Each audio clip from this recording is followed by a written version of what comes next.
Andy, the Gaffer, thanks so much for joining us today. Lovely to see you, Matt. It's lovely to see you too, and it's lovely to be in this environment, isn't it? I'm sure you've had interviews in less pleasant settings than this.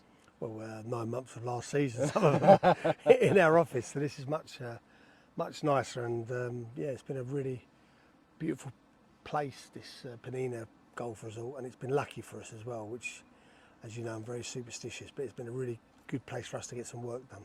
You are, and let's talk about that. It is the third time, like you say, and it's actually a really important trip. It's not just about coming out and having fun, is it? There's a lot of important work that goes on here, but doing it in this environment makes it all the more pleasurable. Yeah, I mean, I think what's really important, this first and foremost, this resort is it's isolated a little bit, which means we can just be on our own, if that makes sense. We can walk to the training pitch, so we haven't got to wait for a coach to pick us up. We can all get down there. No other teams training on the pitch, so we can work as long as we want, when we want. And they've built us a gym down there in a marquee, so all of our work takes place down there. And it's a really good environment, you know. When you're working, and you're working on a good surface and a good intensity with, you know, good surroundings. And then, you know, you have to rest, and when you're resting, you've got that lovely pool area, which almost becomes like a cool down area for the boys, where they get in the pool and do their stretches and then get ready to do their afternoon session. So there's so many pluses. And I must say, the staff of Penina Hotel have been brilliant for us, you know, since we've come here first year to right now. They're really, you know, they've really become a part of us and our journey. And the food, everything is excellent. So I couldn't speak highly enough of this trip. It's real.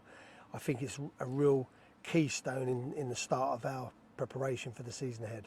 It's been really good actually to come out here and see what you've been raving about for these past 2 years, and actually why it's so important, because you've seen these characters come out, not only in the players but in the staff as well. Everybody is like that, everybody is one, and I guess that sets the tone for the year. Yeah, I mean, everyone bangs on about team spirit and the group being together, and you can't force that. You know, if you force it, it doesn't work. You literally have to be isolated in an environment, and you have to kind of let them just integrate naturally and become their own friends and their own group. And like you said, you see the leaders come out, you see the ones that do things lead in different ways. And you just see people's characters a little bit more, which is great. You know, an example of that is the first day we sat down for dinner, and it was all the original group on one table and all the new guys on another table. And I've kept an eye on that because I wondered how that would progress. And now that was day one, and now everyone's mixed in and everyone's bantering. We've got a group that go paddle when they've got a moment. We've got a group that sit beside the pool. And then the other day they went and watched, I think, the England game, and they all went out to dinner and arranged a dinner together out. And that was, all of those little ingredients are important. One, to bedding in the new guys, and two, to make sure that, you know, we're getting some tight team spirit amongst the group. And talking of those new guys, it was 7 in 72 hours and then pretty much straight out here. So here we go, guys, here's your team bonding, straight in the door and straight here. Yeah, and I really, it was important to get at least some of those done, because this trip this year has come a week earlier than we normally do. And that worried me a little bit, simply on that respect. If we don't get the players in, are we going to miss out on that bit of, you know, time together?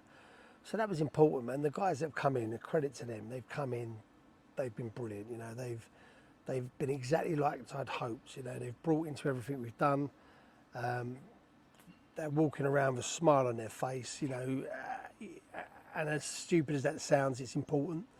And there's just a nice energy. And on top of that, the guys that have got us promoted, you know, there's a nice energy with them, and that can sometimes not happen. You know, I've been amongst that scenario when I played, so conscious of that, and it really is like a tight group already. I can see it's going to pan out, and I'm really happy with that. And you talked about the promotion winners, you've talked about the new players.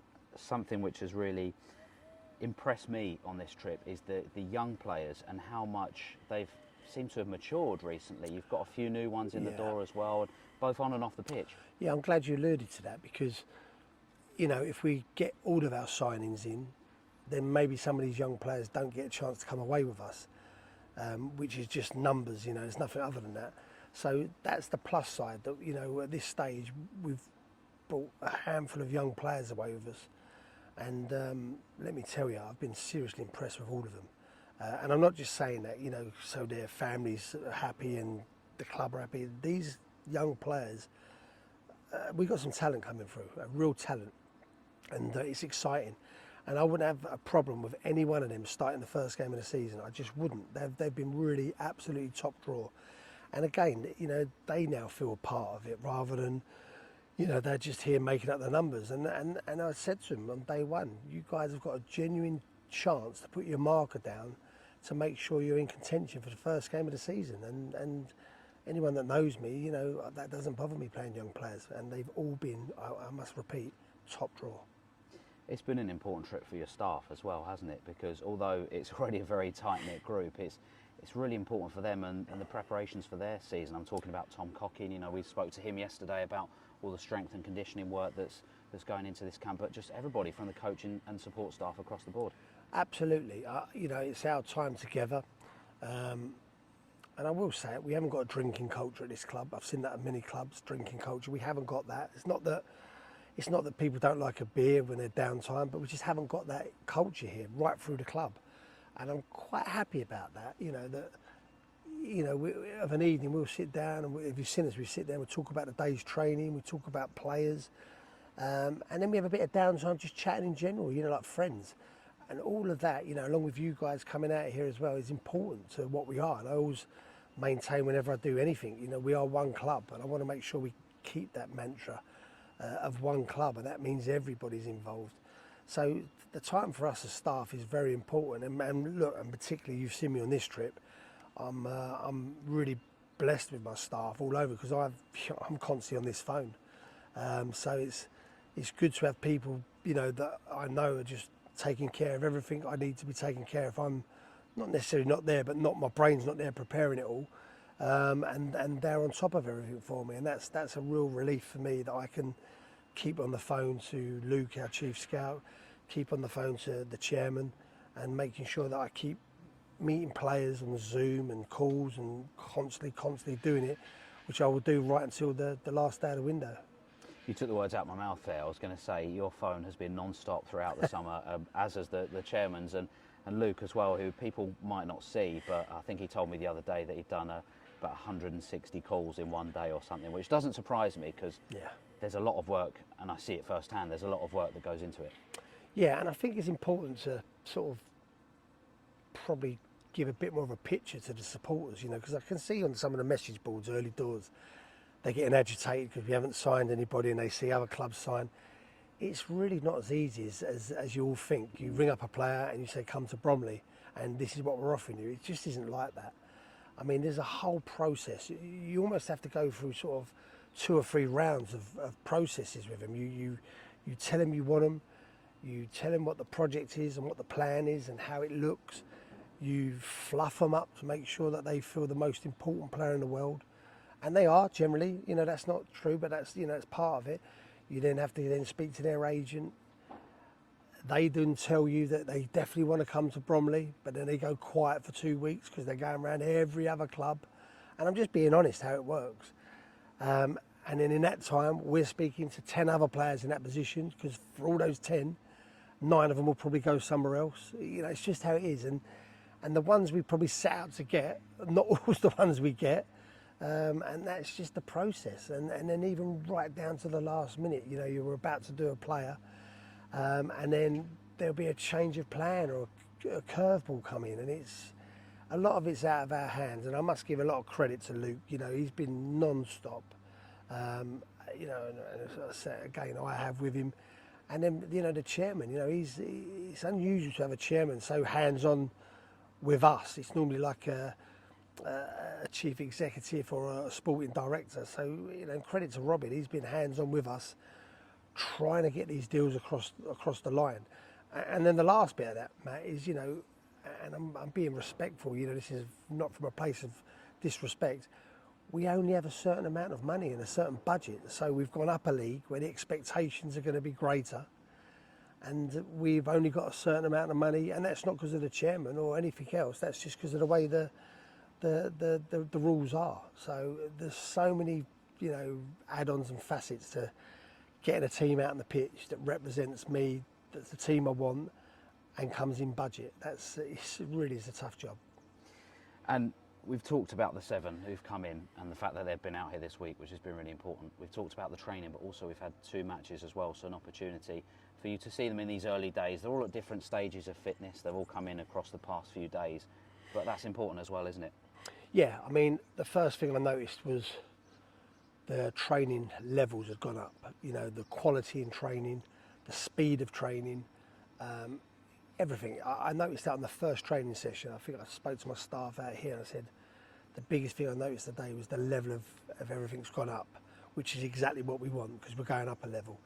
Then we've got to get them to our level of fitness, and that's not saying they're not fit, but I will maintain this. We'll be the fittest team in League One. It's just what we do. It's just what Tom does. It's just what I demand of the group, because we have to be. If there's one thing we can affect, that is we are going to be the fittest group. So then we have to bring them into our fitness levels, which is going to take time. It's not going to happen on the first week, because don't forget, our boys have had an off-season program. They don't just finish the end of the season and go on holiday and relax. They have a whole off-season program which brings them right to a level for when they come back. Again, there's all of this that people probably wouldn't even realise happens. And then we've got to make sure that, we're not risking any of these players, that they're not at that fitness and I'm trying to get an extra 15 minutes out of them and then they do a hamstring or they get injured. So there's all of that we have to contend with. But I must say I've been really impressed with all of them. They're good footballers, they're good players. We've had meetings here of showing them our playbook of how we play. We've had meetings about the expectations of us, the expectations of the club. And then we've had other meetings of what's to expect in League One and what numbers we've got to hit and what's a given. So it's constant, as you've seen. And these guys have just taken to it and brought into it. And then we get the 2 games. Don't get me wrong, I hate losing, even those games. But there's something more important at this stage, and that's the boys coming through unscathed, the boys showing the signs and the patterns that we want to do. And then obviously the levels of fitness, coming in, and like I say, we've still got 5 weeks to the proper first game, so we're bang on course. A couple of months ago, you celebrated 5 years in charge of Bromley Football Club, which is absolutely incredible. So much has been achieved in that time, but would you say you have a particular moment, a particular memory that stands out for you across that time? I got asked this the other day, actually. That's funny, and I can't remember the answer I give. Because There've been so many. Yeah, because that's pretty much me, if I'm honest. There's been so many memories, there really has. I actually think getting out of the National League, that moment was, I don't think we'll ever really realise how important that moment was to get out of that league, because we see now from above how hard it is for clubs to get out of there, even the drama last year. So I would probably say that was my biggest moment, because I also knew that would probably be a pivotal point of my managerial career. And I know people said, no, it wouldn't have. 100% it would have been, because it wouldn't have allowed me then to go into League Two, wouldn't have allowed me to get a team to get out of League Two, and I'd have been in that National League and then probably lost some players and lost your cheekies and then been in that world of starting again and that sort of hamster wheel that you see them go through. So that for me, I think, is a pivotal moment for my career, and I make no bones about it. I think that's the biggest moment in the football club's history. You obviously had a career as a player and then an established career in coaching at some fantastic clubs. When was it for you that the moment struck that I want to take that step, I want to go into management? I've always thought I'd be good at it. I know that sounds arrogant and it sounds like overconfident, but I just knew I'd be good at it, because I think I come from it from a slightly different angle, and I say this all the time. I sympathise with these players. I know the pressures they've got, and it's not always pressures on the pitch. These boys ain't paid hundreds of thousands of pounds, so they've got pressures off the pitch, and I've had that myself, as a player. And then, I've got a son that plays football, so I also know how he comes home and how he feels, and so I can relate to him in that respect. And Robin, you know, the chairman saw that in me and gave me the chance. I'm not stupid enough to think that I'd have been sitting here just because I had those moments and that was it, and Robin would have been happy with that. I knew I had to perform. I knew I had to get results, and I knew I had to keep progressing this football club, and I will have to keep doing that, Matt. You know, that's the world I'm in, and I'm quite happy with that. But the biggest challenge for me is blocking off all the outside noise, and that's something I've got much better at. You know, everyone says we should play this way. Everyone's got an idea. We didn't play that well here. Why aren't you doing that? And I have to just keep going back to my own playbook in my head of how I want a team to play, how I want it to be, and do I want to play lovely, lovely, lovely, beautiful football, they called it, and be a nothing team, or do I want to play winning football, and winning football that excites people? And I've stuck by my mantra, and I won't come away from that. And if that's the biggest thing I've learned, and the biggest thing I'm really chuffed about, is I've stuck to that, despite all the noise and all the people that say you shouldn't play him, you shouldn't do this, and there's a lot of people that say it, trust me. You know, that's the important thing for me, and that's the bit that I want to make sure that I keep maintaining throughout my career now. And most importantly, it's more important that I take Bromley to the next level. You talked about the motivation to become a manager, always thought you could do it. Why do you feel back at that point it was Bromley that was the right step for you, that was the right club? Well, I can only be honest, mate. It was the only club. You know, I can't say I had a load of clubs. What did say? Let's go and get Andy Woodman out of Arsenal and make him manager. That would be false and wouldn't be true. And the way it come about was a real coincidence. You know, it wasn't me seeking the job. It was a real sliding doors moment where I bumped into the chairman. We chatted about something else, and it just come around. And then the real big decision I felt, you know, and I think everyone that knows me closely knows I'm a gambler. You know, and I'm not physically I'm a physical gambler. I'm a gambler in life. You know, I will, if I've got a hunch, I'll go with it. And then the big thing for me was, you know, to leave Arsenal and take the job at Bromley. I mean, on paper, it's just madness. But I just had this. I just trusted my gut and trusted my senses. I knew I'd never get another chance to be a manager, and I knew that if nothing else, if I failed, at least I've had a go at something that I would have always wondered, could I have done it, knowing I could have done it. So failing wasn't an option either. You know, I think you know me now, and I think people at the club know me, that every bit of success I've had is kind of there, and I'm looking forward to the next bit. And as I'm speaking to you now, I'm thinking about the next bit that we're going to do. And that's, failing's not an option to me, and that's another thing that I'm hoping has come out, you know, my tenure here. And it was always, when you came in, a process of bringing your top experience and leveling the club up. And you always said when you first came in the door, trust the process. There'll be bumps along the way, there'll be challenges, but ultimately we're sat where we are now, and that's a marker of that process. Yeah, I think that's important. Trust the process. I think everyone's in a hurry to get success straight away, because that's the world we're in, and I'm one of those as well, by the way, so I'm no different. But what you've got to do is you've also got to hold your nerve at certain times, and just, like you say, trust the process. And an example of that was this year. You know, I think we drew 3 games in January, or it might have been early February. We had 3 draws on the trot, and the noise, it was brilliant. I mean, the noise from in the club, you know, and I'm not aiming at you, Matt, but people in the club that work with us very closely, and then the supporters, you know, and I'm not knocking anyone. The panic I could feel, and I was like, wow, we lost 3 on the spin here or something. We are top of the table. So it's all of those things you have to then just block your ears off, go back to your strategy, go back to what you set out to do, go back over everything, making sure that you've not lost your mind, and then just remind yourself you're on track, block out the noise. And that's important, you know, and that's something, you know, that we must never lose sight of, the process. And again, look, I can't sit here and say that, well done, Andy Woodman, you've done such a brilliant job, you've done it all on your own. Absolutely not. You know, there's been so many people on this journey that have helped me, probably too many to mention, you know, but my initial assistant, Alan Dunn, was very important to me in those early days. And then going forward as like, you know, my goalie coach, Brandon, has been with me from day one. And then we've got, Alex and Steve, and then we've got all the backroom staff. I mean, the turnover of staff we've had to get to the staff that I've got now, where I really don't have to check if anyone's doing their job. I really don't even have to question if they tell me something. I know that they're on the same page as me, and it's taken all of these 5 years to get to this club, in my opinion, like a proper football club. You talked about focus in that last question and trust in the process, but also something that's really important to you and to get across to your players is motivation. And I guess you've got to have that motivation to want to win, to want to be the best, but also you talk about that intrinsic personal motivation that will differ from individual to individual, and those two working hand in hand to achieve what we've achieved. Yeah, and I think that's, again, recognising the player. Some players need to be shouted at or certainly psyched up.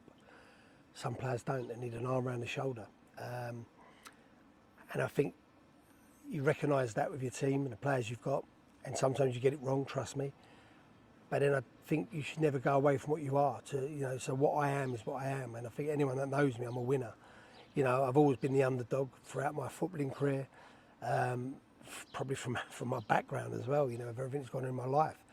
And that won't change. The winner in me will always come through, and I will never change that. I think what's important is that to make sure people see that, and I channel it in the right direction.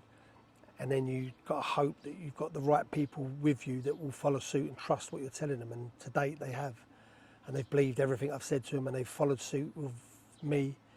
And I do think that my will to win, my desire to not come second in anything translates onto the pitch and everyone around the club. And I think that's probably been the best thing for me at this football club. And I must say, again, you could say it's driven from me from the top, but there's a man above me that drives that as well, and that's the owner. So we're very in line with that, even though we don't always see eye to eye on many things, but that's healthy. I want to push the owner to get me the best and make sure that I've got no excuses, and equally he's going to give me everything within his remit that he can to have no excuses, hence why we're pushing this club forward together. Let's talk about the supporters, because I remember your first couple of games in charge behind closed doors, no supporters at all, and then they came back in dribs and drabs, and the attendances have absolutely shot up over those past 5 years. You've now got a whole George Wakeling stand behind your dugout, getting behind the team. That's added another dimension to the match day experience, but it must please you to see that growth week on week, and for the away games as well. Absolutely. I mean, I think obviously I come when it was COVID, so there was no supporters, and I think when we finally got back to supporters being in the stadium, I think, I might be wrong, but I think it was about 1,900. I might be wrong, but I kind of remember those sort of numbers, and that was probably sometimes 800. So for me, to see this football club grow and the support grow is one of my proudest things that I love. And on a personal level, when I go around the area and see people on the street with Bromley shirts on, or going to Bromley and I see people with Bromley shirts on, that makes me so proud. And then, listen, from a personal point of view, if I've got this hat off, no one speaks to me. If I've got this hat on walking through Bromley, everyone seems to know it's me. It's the most bizarre thing. But that's the other thing, everyone's been so courteous to me, everyone's been so polite to me, and everyone's been so supportive to me since I've been at the football club. And honestly, I could go on forever, the amount of people that stop me and thank me for what I've done. And it's kind of a bit humbling and a little bit embarrassing as well, because I kind of think, well, it's not just me that's done it, there's a whole load of people that have done it. But listen, thank you, and I'm glad you're proud of your town, and I'm glad you're really proud of your football club. There's not really an off-season for us, really, is there? Even the players you're talking about, they're doing work day in, day out, but it feels like the season and pre-season has come around so quickly. We're here now, we've got some fantastic games to look forward to when we get back, and then the season's around the corner. It's flown by. Yeah, I would go as far to say that this has probably been the hardest off-season. And that's not a negative, by the way. That's because we know we've got to get it right. And we've worked tirelessly to make sure we get the right players, and we're still working tirelessly. And I'll work till the end.